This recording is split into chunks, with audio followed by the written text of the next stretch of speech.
इंदिरा संत यांच्या मृदगंध या ललित लेखसंग्रहातून प्रीत पाखरू ऋण झुणते. प्रीत पाखरू ऋण झुणते. हे ऋणझुण पाखरू आपला सांगावा माहेरीच पोचवते असे नाही, आपल्या प्रीतीच्या विश्वात देखील ते भरारी मारते. पायात बांधलेला नाजूक घुंगूर, चोचीत सांगाव्याचा मोतीदाणा असे सजलेले ते गोंडस पाखरू आपल्या जिव्हाळ्याच्या माणसाच्या ओंजळीत उतरते. प्रीतीच्या आकाशात झेप घेणारे हे पाखरू मला तर वेड लावून जाते. आम्ही त्यावेळी गदगला होतो. वडील बाहेरगावी गेले होते. दुपारची वेळ. आई झोपली होती. मला उद्योग काय. कोनाड्यातील फणेरी पेटी घेऊन मी वडिलांच्या बैठकीच्या खोलीत गेले. हेतू हा की तिथे बसून आरसा उघडायचा आणि त्याच्या पुढे तोंडे वेडीवाकडी करून बघायची. हसायचे, रुसायचे, रागवायचे आणि अभिनयाचे धडे असे स्वतःच घेत रमायचे. म्हणून मी पेटी उघडली. सहज म्हणून आतला कप्पा बाहेर ओढला. त्यात आईचे मुखवटे होते. एक कुडी जोड आणि मासोळ्या होत्या आणि नवीन म्हणजे वडिलांच्या अक्षरात एक कार्ड होते. त्यांचे अक्षर तिरपे, मोठे आणि टाकाने लिहिलेले असे. टाकाच्या रेखण्याने, रेघांच्या बारीक रुंद वळणाने त्याला एक गोडवा आलेला होता. मी नुकतीच वाचायला शिकले होते. पत्र संस्कृतमध्ये होते. सुरुवातीला श्री आणि शेजारी राणी बेन्नूर हे शब्द होते. नंतरचे जे लावून वाचलेले आता लक्षात आहे ते शब्द म्हणजे इंदिराया कमलाचा इत्यलम त्वदीय गोपाल. शेवटचा शब्द वाचून खुदकन हसूच आले. आई काय वडिलांना गोपाळ म्हणते की काय? इकडं समजलं तर मार खाशील, इकडून यायचं झालं, इकडून सांगणं झालं असे तिचे नेहमी असते. आणि इथे म्हणे गोपाळ असे.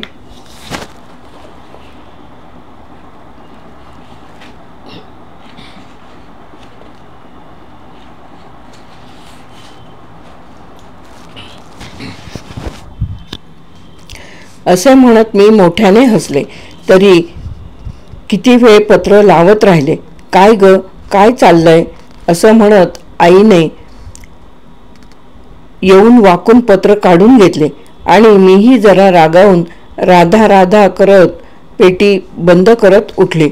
आई आत निघाली होती आणि तिचा गोरापान चेहरा गोरामोरा आणि लाल लाल झाला होता. मला गंमत वाटली. वडिलांनी आईला लिहिलेले आणि मी पाहिलेले हे पहिले पत्र. एक कार्ड, अगदी साधे पण अगदी जवळचे. इकडूनच्या आणि अगच्या मर्यादा ओलांडून मनोज्ञ अशा जिव्हाळ्याच्या क्षेत्रात प्रवेश करणारे. व्यवहाराच्या खडकातून पाझरण्यात दोन निर्झरांचा संगम करणारे.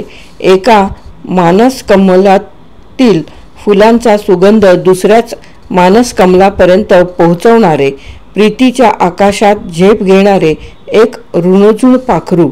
जरा मोठी झाल्यावर मी महाभारतातील शकुंतलाख्यान वाचले, पण त्या वाचनापेक्षा त्यातील चित्रात मी रंगून गेले.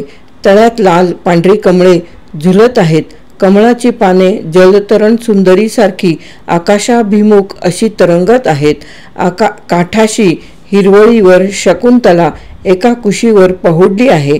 जमिनीवर कोपर टेकलेल्या हातावर गाल टेकून हृदयासरशी ठेवलेल्या कमलपत्राकडे पाहत लेखन करण्याच्या तयारीत आहे.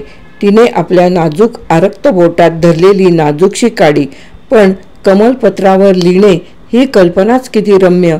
त्यावर त्या नाजूक लेखणीतून हृदयातील किती तरल सुंदर भावबंधांचे रसायन किती कोमलपणे उतरत असेल.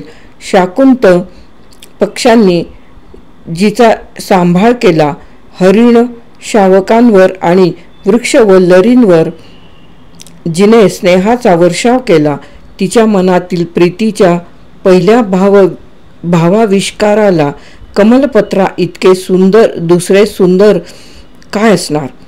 दुष्यंताच्या मणिबंधावर बसण्यासाठी झेपावून जाणारे ते शेवाळी जरतारी रुणझुण पाखरू, त्याला कसली उपमा शोधणार?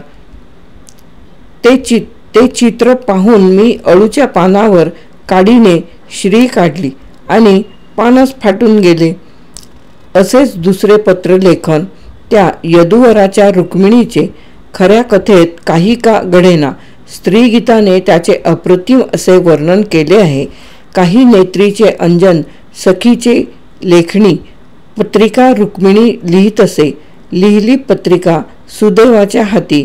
यावे रातोराती यादवराया, येऊनी उतरावे अंबिकेच्या स्थळी. सिगार रुक्मिणी पाठवावा. किती चतुर रुक्मिणी! तिने काजळाची जडावाची डबी घेतली. सखीच्या हातातील लेखणीने यादवरायाला या लिहिले आणि येण्यापूर्वी खूण म्हणून अलंकाराचे ताट पाठवण्यासही लिहिले. ते ताट रुक्मिणीच्या मनाच्या कानात सांगणार होते. रुक्मिणी यादवराया मागून येतो आहे बरं. हे ऋणझुण पाखरू श्रीकृष्णाच्या ओंजळीत किती सुखावले असेल आणि त्यालाही किती आनंद झाला असेल. एका करुण रम्य अशा शेलारी सोनेरी पाखराची अशीच एक ऋणझुण झेप मला निरखायची होती, पण डोळे तिथवर जाऊन रिकामेच परत आले. हे भरजरी ऋणझुण पाखरू मस्तानीचे. श्रीमंत थोरले बाजीराव पेशवे यांच्या कमळाक्ष पिंजऱ्यात बंदिस्त होण्यासाठी झेपावणारे किंवा त्यांच्याकडून रेशमी बटव्यातून त्यांच्या हृदयस्वामिनीपर्यंत पोहोचणारे, पण मस्तानीच्या महालाला ठाई ठाई चौक्या पहाऱ्यांनी वेढलेले. मुलुखगिरीत घोड्याला क्षणभर विसावा देऊन पेशव्यांनी सोडलेले ते पाखरू किंवा मस्तानीकडून झेपावणारे पाखरू, तो सगळा पहारा ओलांडून त्यांच्यापर्यंत पोहोचणार तरी कसे? मला वाटले ती बुद्धिमत्ता त्या पत्रलेखनाच्या वाटेला गेलीच नसेल. तिच्या महालाच्या सौंधावर जाण्याला तिला कोण अडवणार? पायात घुंगरू बांधून त्या सौंधावर ती नृत्य सम्राज्ञी जात असेल. त्या चंद्रशीतल अवकाशावर आपल्या नृत्यातील मृदांच्या असंख्य खुणा उमटवत असेल. मधुमधुर नादबिंदूचे वरशिंपण करीत असेल आणि हा अलौकिक खलिता मुलुखगिरीवर असलेल्या त्या शूरवीरापाशी वाऱ्याच्या चोचीतून पाठवत असेल. कमलपत्र नको, काजळ नको, त्यांचे ते प्रेम सूर्याला सामोरे जाणारे आणि त्या प्रेमाचा हा अनोखा आविष्कार त्या प्रेमाला शोभेल असाच. आमच्या प्रीतीच्या आकाशात मात्र हे रुणझुण पाखरू फारसे कधी विहरले नाही. स्नेह आणि प्रीती यांच्या सीमेवर एकदा भिरभिरलेले हे पाखरू खटका उडवून गेले.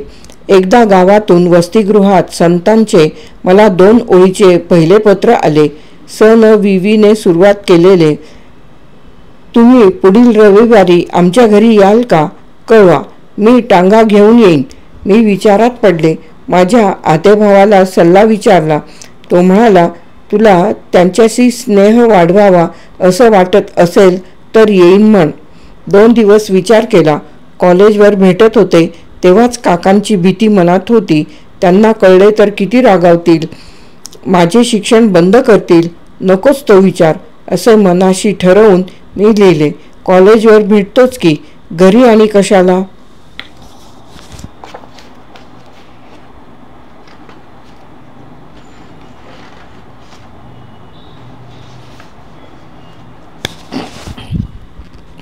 आणि रविवारी मला त्यांचे एका ओळीचे पत्र आले.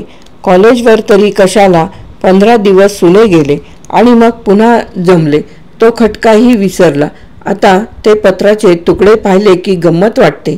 एकदा दिवाळीच्या सुट्टीत घरी आल्यावर ट्रंकेच्या तळाशी लपवलेली 2-3 पाखरे काकांनी पकडली आणि संपलेच. त्या मस्तानीसारखेच माझ्याही हालचालीवर घरात बाहेर पहारे बसले आणि पत्रलेखन मुश्किल झाले. कधी चुकून पत्र आले गेले तर त्यात घबराटीचा सूर असायचा. काळजीने झाकोळून गेलेले असायचे. त्यात गोडवा कुठला? नंतर आम्ही केव्हा केव्हा पत्रे लिहिली, पण ती त्या संस्कृत पत्रासारखी जिव्हाळ्याची, जबाबदारीची, मुलांसंबंधीची, संसारातील तापत्रयांची, प्रिय आणि तुझाच या दोन इंद्रधनुष्यामधील जो ताणाबाणा असायचा तो एक धागा सुताचा आणि एक धागा रेशमाचा, अशा गर्भरेशमी पोताचा, प्रीतीच्या स्वच्छंद रेशमी पोताचा नव्हे. स्नेह जेव्हा प्रीतीच्या पायघडीवरून चालत असतो त्या प्रवासातील ऋणझुण पाखरे वेगळीच. त्यांना प्रीतीचा कोवळेपणा असतो, स्वप्नाचा तजेला असतो. त्यांचे पूर्वीचे गद्यरूपच पालटून जाते. आता त्या लेखनात आपल्याला मनोहारी अनुभवांचे वर्णन नसते, तर त्या अनुभवात एकमेकांच्या उपस्थितीची उणीव जाणवू लागते. त्या कोवळ्या पावलांतून तिची नोंद पैंजणासारखी रुणझुणते. शब्द बदलतात, अर्थ बदलतात. हृदयात्र अनुभवातून निकटता उमलत जाऊ लागते आणि पत्र हृदयंगम होत जाते. या अशा आनंदी ऋणझुण पाखरांच्या विहाराच्या उणीवेने केवढ्या मोठ्या सुंदर अनुभवा वाचून आपण दरिद्री राहिलो असे वाटते.